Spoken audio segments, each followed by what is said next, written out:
Anda pernah tahu ada orang yang lahir di tahun yang sama, sekolah di sekolah yang sama, kuliah di perguruan tinggi yang sama, dan akhirnya mereka bekerja di perusahaan yang sama. Tetapi akhir hidupnya berbeda.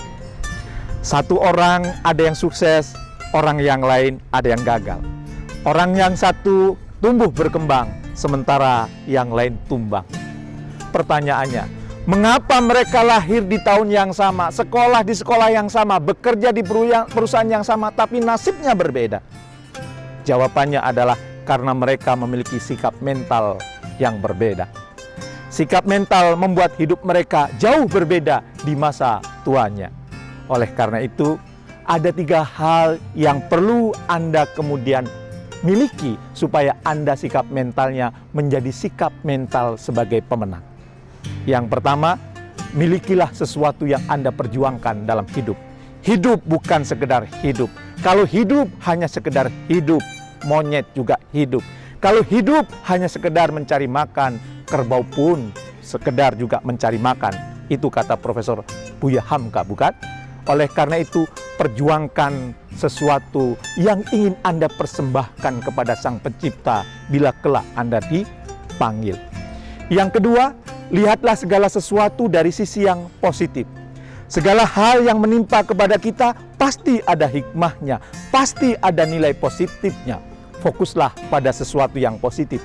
Jangan seperti orang yang Anda lihat memakai baju putih, kemudian di kantongnya terkentat tinta warna hitam, dan Anda mengatakan, baju kamu hitam, baju kamu hitam, baju kamu hitam. Padahal warna putihnya lebih dominan dibandingkan warna hitam. Dan yang ketiga, Anda perlu berguru dengan orang-orang hebat, berguru dengan tokoh-tokoh hebat. Saya saat mengalami demotivasi.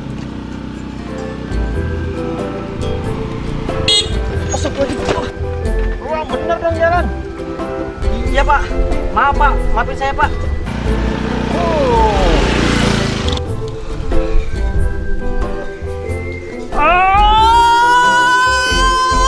Mengalami jenuh dalam hidup ini, saya baca cerita-cerita sahabat Nabi. Saya baca tokoh-tokoh yang sudah banyak menginspirasi, termasuk saya bertemu dan berdiskusi dengan mereka. Kenapa? Bagi saya, mereka adalah guru yang mencerahkan saya, yang juga akan menjaga mental saya. Ingat, jangan sampai Anda lahir di tahun yang sama, kuliah di perguruan tinggi yang sama, bekerja di perusahaan yang sama dengan teman Anda, tapi di masa tua nasib Anda jauh lebih terpuruk dibandingkan teman Anda. Kenapa? Karena Anda tidak memiliki sikap mental yang tadi. Punya sesuatu yang diperjuangkan, selalu berpikir dengan kerangka atau kacamata positif, dan bergurulah dengan tokoh-tokoh positif yang tersebar di sekeliling kita. Saya Jamil Azaini, salam sukses mulia.